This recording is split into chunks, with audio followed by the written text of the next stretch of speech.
양면의 조개 껍데기. 김초엽 저작을 레비톨 2025년 8월 27일. 책 속에 더 기다릴 수가 없었어요. 지금 당신을 만나러 와야 했어요. 김보영 배명훈 이다혜 정보라 정소연 추천. 반짝이는 슬픔, 경계 없는 사랑을 발견하는 김초엽 4년 만에 세 번째 소설집. 경계 밖을 이해하고자 갈망하고 마음을 잘 전달하고 싶어서 고군분투하는 한계가 우리가 지닌 희미한 빛이자 가능성이기도 하지 않을까요?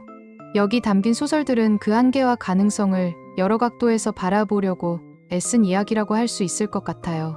김초엽 인터뷰 중에서 2010년대 한국 SF의 새 역사를 썼다고 평가받는 작가 김초엽이 데뷔 8년 차를 맞는 2025년 여름 신작 소설집 양면의 조개 껍데기로 우리를 찾아왔다. 매번 완전히 다른 이야기인데 친숙하게 황홀한 맛이라는 어느 독자의 말처럼 김초엽은 소설적 실험을 꾸준히 감행하면서도 성실한 자료 조사와 더불어 인간과 관계에 대한 깊은 사유를 담아내는 완성도 높은 이야기를 통해 우리에게 실패하지 않는 독서 경험을 선사해왔다. 이번 책에는 인간성의 본질에 관해 다각적으로 질문을 던지는 총 7편의 중단편 소설이 담겼다. 인간의 재료가 달라진다면 인간과 세계의 상호작용도 바뀌지 않을까라는 도발적인 질문과 함께 욕망과 의지의 문제를 다루는 수부 단위의 여름휴가, 한 몸에 존재하는 두 인격체가 한 사람을 사랑하게 되면서 벌어지는 갈등을 보여주는 양면의 조개 껍데기는 사회의 정상성, 규범 밖에 존재했던 정체성을 있는 그대로 이해하고 수용하게 되는 과정을 담는다. 탐색 연작이라고 불릴 만한 고요와 소란달고 미지근한 슬픔, 비구름을 따라서는 SF에서 익숙하게 볼 수 있는 고차원적 존재, 서버로 이주한 인류, 평행, 세계 등을 다루면서도 인간이 가지고 있는 주관적 해석의 한계나 기존의 방식으로 설명할 수 없는 자아 형식, 얽힘으로써 고정되는 존재 등 여러 시각이 중첩된 문제들을 탐구하여 소설의 깊이와 재미를 더한다. 촉각으로 메시지를 전하는 문명을 다룬 진동세와 손편지, 한 번은 돌아와야 한다. 알겠지? 그래야 다시 나아갈 수도 있다라는 할머니의 당부 아래 길 잃은 고래와 도시로 떠났던 청년의 귀향이 겹쳐지는 소금물 주파수 또한 흥미로운 전개 끝에 눈물의 펀치라인이 준비되어 있는 작품들이다. 인간을 정의하는 방식을 시대에 따라 변화하지만 작가는 우리가 스스로 부여하고 싶은 고유성, 끝내 붙들고 싶은 어떤 소중한 가치가 있다면 그건 오히려 인간이 가지고 있는 근원적 한계에 있을 것 같다는 이야기를 남긴다. 항상 엇갈리면서도 불완전한 대화 끝에 오해하고 돌아서더라도 끝까지 놓지 않는 작은 믿음이 김초엽의 소설에 남아있다. 언제나처럼 아주 작은 가능성의 빛으로. 목차. 수부 단위의 여름휴가, 양면의 조개 껍데기, 진동새와 손편지, 소금물 주파수, 고요와 소란, 달고 미지근한 슬픔, 비구름을 따라서. 작가의 말, 추천의 말. 책 속으로 무언가를 원하는 데에 특별한 이유가 필요할까요? 꼭 그런 건 아니죠. 그래도 보통은 이유가 있죠. 우리가 살면서 원하는 것을 곧바로 달성하긴 쉽지 않잖아요. 그럼 자신이 바라는 게 무엇인지 꼼꼼하게 살펴보고 차선책을 고민하는 게 답이 될 수 있죠. 금속 피부를 왜 필요로 하시는지, 이유가 뭔지 알면 저도 같이 대안을 고민해 드릴 수 있어요. 수부 단위의 여름휴가. 26. 레몬과 나의 불행은 우리가 독립적 개체일 수 없다는 점에서 비롯한다. 우리는 친구일 수도 가족일 수도 없다. 왜냐하면 그 관계들은 모두 개별 개체의 깃든 독립적 자아를 가정하는 지구에서 생겨난 것들이니까. 그럼 우리는 대체 뭘까? 양면의 조개 껍데기. 92. 진동새들은 고유한 진동 패턴이 있었어. 그 패턴은 정보와 의미를 전달하고 싶은 바를 담아내지. 정확히 기록된 언어가 하는 역할이야. 그렇지만 그것뿐만은 아니야. 진동새들은 무언가 정보 외의 다른 것도 가지고 있었지. 나는 그것을 느낄 수는 있었지만 그것의 기능이 무엇인지는 도무지 짐작이 가지 않았어. 진동새와 손편지. 124. 할머니, 나 몽이 아니고 모아인데 몽이도 모아도 다 내 손녀지. 내가 꼭 당부할 것이 있는데 그걸 못 전했다. 그게 뭔데요? 지금 나 여기 있으니까 말하면 되지. 한 번은 돌아와야 한다. 알겠지? 그래야 다시 나아갈 수도 있다. 소금물 주파수 159. 어쩌면 그건 인간의 슬픈 한계일지도 모릅니다. 영혼 없는 사물의 고유한 목소리를 온전히 들을 수 없는 인간은 사물의 소리를 갈망할 때조차 우리 자신의 모습에 빗대어 그 본질을 상상할 수밖에 없으니까요. 고요와 소란 229. 몰두는 규칙이다. 몰두는 이 세계가 마치 물리적 현실인 것처럼 살아가는 행위다. 몰두는 이 세계가 거짓이라는 사실에서 모른 척 눈을 돌리고 모두가 그러기로 합의하는 것이다. 달고 미지근한 슬픔 259. 다른 세계에 매료된 사람. 다른 세계가 있다고 확신하는 사람. 그 세계를 말할 때 눈이 빛나고 당장이라도 그곳의 공기가 손끝에 만져질 것처럼 말하는 사람. 비구름을 따라서 338. 출판사 서평. 7가지 색으로 빛나는 김초엽 신작 소설집. 우리가 기다려온 가장 정확한 온도. 첫 소설집 우리가 빛의 속도로 갈 수 없다면으로 대중과 평단의 호평 속에 초장기 베스트셀러 기록을 세우며 한국 문학에서 SF의 영역을 단번에 확장해버린 소설가 김초엽이 4년 만에 신작 소설집 양면의 조개 껍데기를 펴냈다.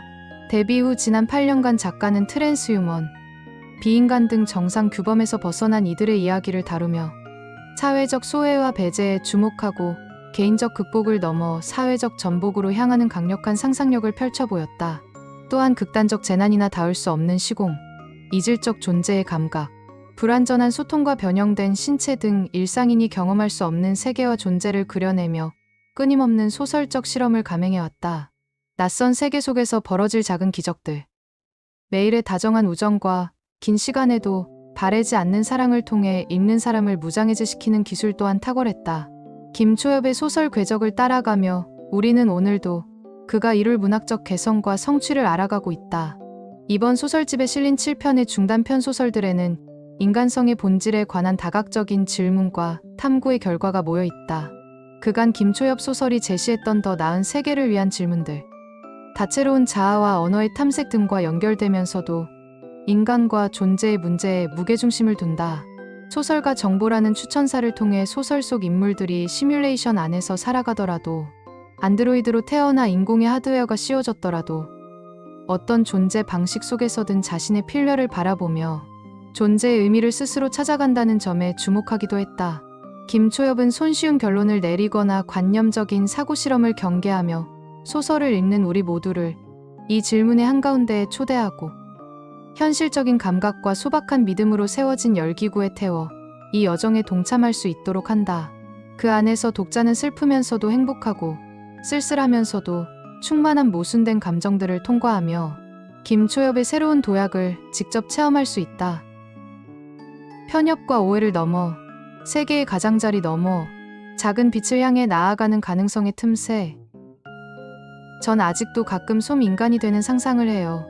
마음이 무거울 땐 펑펑 울어서 물먹은 솜이 되고 기분 좋은 날은 햇볕에 바짝 마른 보송한 솜이 되는 거예요. 화가 날 땐 나 자신을 마구 때려도 되겠죠. 솜 인간에게는 자해든 자기 파괴든 조금은 덜 위험하고 더 보송한 일이 될 거예요. 축축한 마음은 시간이 지나면 마를 거예요. 다시 산뜻하게 살아갈 수 있도록요. 수부다니의 여름휴가. 검푸른 물의 세계가 우리를 압도한다. 광활한 공간 속에서 오직 우리만이 바다를 마주하고 있다. 나는 이 거대한 외로움을 직면하는 것이 두려웠었다. 하지만 레몬은 진작 알고 있었던 것이다. 이 외로운 세계가 그렇기에 얼마나 자유로운지. 양면의 조개 껍데기. 전반부에 배치된 수부다니의 여름휴가와 양면의 조개 껍데기는 우리가 정상이라고 규정하는 것을 당연하게 여기고 모두에게 강요하는 익숙한 욕망들의 물음을 던진다. 인간이 아닌 존재가 되려는 열망에, 자신의 생물학적, 성별과의 부조화 감정에, 비독점적인 애정 관계를 맺고자 하는 의지에 특별한 이유가 필요할까? 김초엽의 소설을 따라가다 보면 이러한 질문을 자연스럽게 마주하게 되는데, 소설의 수용자는 일방적으로 작가의 메시지를 수신하는 방식이 아니라 직접 여러 입장에 자신을 대입하고 공감하고 진동하는 공간을 제공받는다. 사랑과 질투, 소유, 증오와 같은 다양한 감정을 격려하면서 이야기는 생동감을 부여받고 모든 인물은 자신만의 입체적인 색감으로 반짝인다. 나와 세계를 이해하려는 부단한 노력, 프레임을 깨고 관념을 뒤집는 첨단의 소설 실험실. 빙하의 소리를 있는 그대로 녹음한다고 했을 때조차도 그 소리에는 듣는 나의 의도와 관점이 담겨 있었으니까요. 그렇게 생각한다면 사물의 영혼이라는 개념은 목적, 소리와 완전히 분리할 수 없었던 인간의 관점의 흔적이겠지요. 고요와 소란. 이젠 이 세계와 나와 당신이 큐비트로 구성된 시뮬레이션이라는 사실을 의식하지 않을 수 없어. 얼마 전부터 감각이 겉돌기 시작했어. 빨강이 빨강 같지 않고 단맛이 단맛 같지 않아. 긴장하면 땀이 나거나 심장이 빠르게 뛰는 것도 기이하게 느껴지고 달고 미지근한 슬픔. 수없이 많은 세계를 상상하는데 왜 그런 세계들에 매료된 걸까?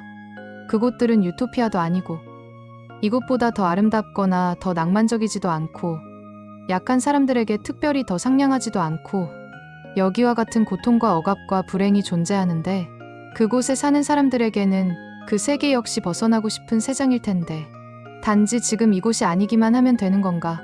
비구름을 따라서. 이번 소설집에서 고요와 소란 달고 미지근한 슬픔, 비구름을 따라서는 인간 존재와 그 기반의 우주를 이해해보려는 부단한 노력의 흔적이 담긴 탐색 연작이라고 불릴 만하다. 우리가 일상 세계를 이해하는 방식의 납작함과 편리함에서 벗어나 뒤존의 관념을 뒤집고 굳은 프레임을 깨버리는 이 작품들은 집요하게 이유를 묻고 논리를 세우며 관찰하고 증명해내는 에너지로 가득하다. 믿고 싶지 않은 방식으로 현존하는 신의 얼굴, 살아있음을 증명할 수 없는 세계에서의 존재 가능성, 내가 속한 우주에서 엇갈린 사람의 도약 등 쉽게 답할 수 없는 물음들을 끈질기게 탐구하며 진실을 향해 조금씩 접근하는 이들의 발걸음에 독자도 자신의 발을 가만히 대어보게 된다. 비현실을 통해서, 분열하는 목소리를 통해서 설명되지 않는 방식으로 존재하고 감각되는 몸을 통해서 전달되는 이 소설들은 확실히 낯선 방향으로 향한다. 이는 낯설의 경험이 어떻게 변화를 초래하는지를 현실적으로 보여준다. 어쩌면 이해할 수 있을지도 언젠가 도달할지도 모른다는 착각과 함께 심한 선, 불가능할 줄 알면서도 알기 때문에 김초엽론 중에서 김초엽은 가장 낯선 세계에 우리를 데려가 상상해본 적 없는 존재들과 만나게 하고 알지 못했던 감각을 깨운다. 그러면서도 오래 기다려온 사랑과 배반되지 않은 작은 신뢰를 가만히 들여다보며 연약한 마음, 한구석에 거대한 파문을 일으킨다. 우리는 모르는 세계에서 눈뜰 준비가 됐다. 김초엽 신작을 기다려온 이유다.